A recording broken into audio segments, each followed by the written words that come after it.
Yan, tingnan nyo to. Ganda na po. Malapit na maluto to. Ayan oh. Ayan po oh. Maraming laman po to. Ito sa Nibusi maraming laman.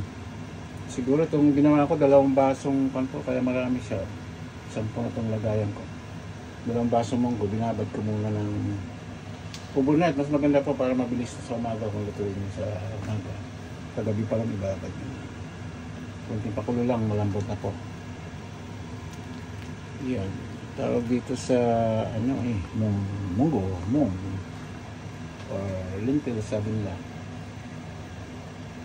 O green beans, ang tawag pa nila sa ibang kanto, sa ibang lugar, ibang tawag eh. Basta munggo pa rin yan, beans pa rin yan, ganun po yan.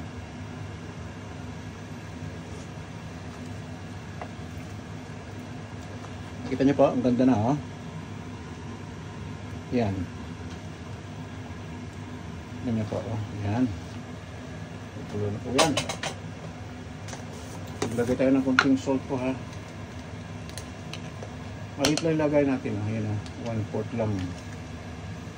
Kasi may timpla na po yan. Baka umalat naman. Ayan. Kunti lang. Kunti lang. Yan. Ako lang ayusin na. Bago itigil. Bago itigil yung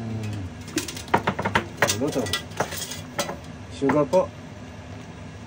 Konti spoon hinalo po para mabalance yung ano yan.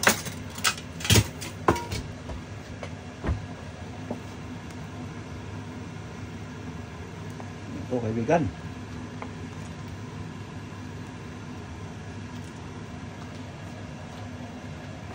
Ganda na, ganda na. Ayan.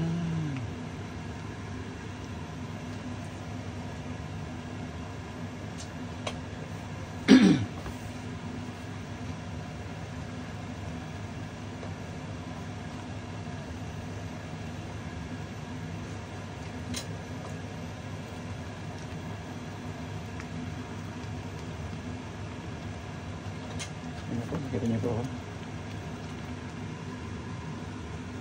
Yan.